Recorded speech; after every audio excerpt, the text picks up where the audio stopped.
While a typhoon ravaged part of the Greater Bay Area, both Hong Kong and Macau were hit pretty hard, as was Zhuhai, the next city along.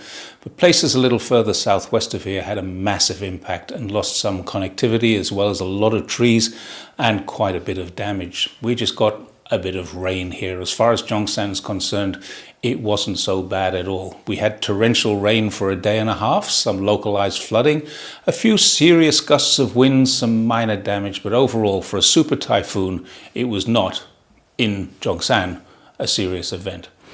Hailingdao, a small island to the southwest of us here, was really hit hard, but as far as I can find, the mainland suffered damage, but no loss of life. Taiwan didn't fare so well. There were many injured, and at the time of writing this, 17 dead, but more still missing. And there were 10 deaths in the Philippines too before the typhoon moved in our direction. So it was a serious typhoon.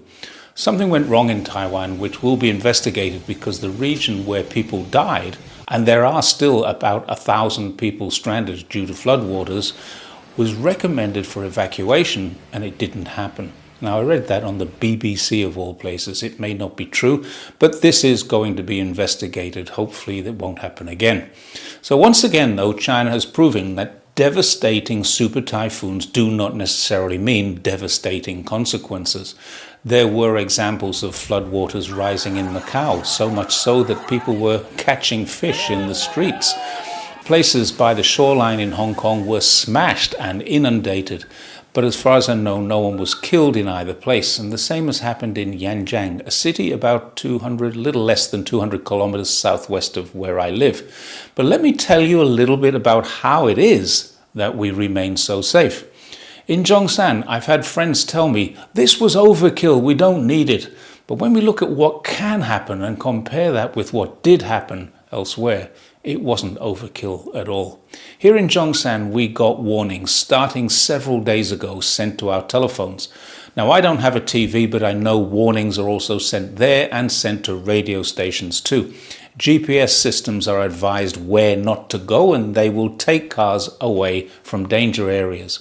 This is all done digitally and starts at least a day early. Very strangely, I was sitting having a coffee with two friends on a perfect morning just one day before, and that all changed.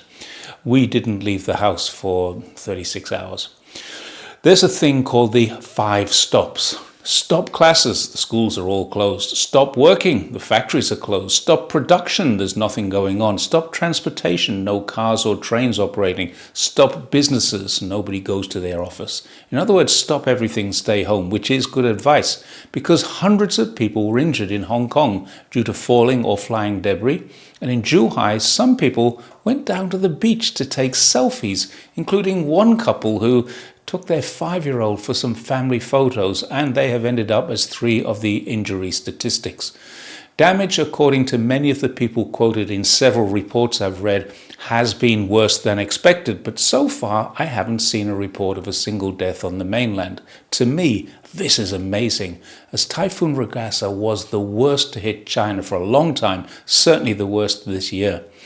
Of course, the 5 stops doesn't include the emergency services. They work, as do government officers, support crews, and of course, the emergency response teams for power, water, and communications.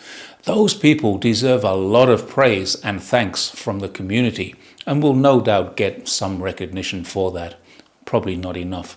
So apart from the 5 stops, what else does China do? In the case of the city of Yanjiang, which includes the island of Hailingdao where it hit directly, the response was amazing. Xinhua reported that over 2 million people were relocated. Imagine that, relocation of 2 million people.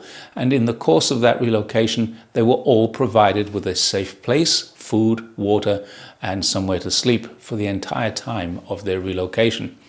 Yanjiang City, the landing site of the Typhoon Ragasa, opened a total of 1,038 shelters across the city to public, and there were extensive blackouts there, but at the time of writing, more than 60% of all power outages have already been restored. In Guangdong overall, over 80,000 fishing boats were securely docked in the harbour to take shelter from the storm, and more than 12,000 maritime workers evacuated to the shore and to places of safety. There are a total of 53 roll-on, roll-off passenger ships that travel across to Hainan Island and other places, which was devastated by Typhoon last year, and all of them were taken to safe harbor in Hainan, as the typhoon was forecast to hit the coast some distance north of that island. Maritime authorities in Guangxi, which is further south, halted 20 passenger ferry services in coastal areas and ordered all 6,170 registered fishing boats to return to port, and that brought over 26,000 people to safety. I have to say, I'm impressed. Relocating and feeding over 2 million people, many of them in rural China, has proven to be an incredible feat of logistics, and given how severe this storm was, it was absolutely necessary. Had the storm landed in any other place, I'm certain that the place would have been just as ready. But I wouldn't mind betting there were a lot of government officials and employees who breathed a sigh of relief that it went somewhere else, while there would, at the same time, probably be a lot of citizens complaining of overkill. I won't be one of them. This typhoon changed direction several times. Where it hit hard. Where it brushed past, it created massive damage, and the floodwaters were serious enough to cause many deaths. So if any of my friends complain about overkill, I'll be the first to put them right.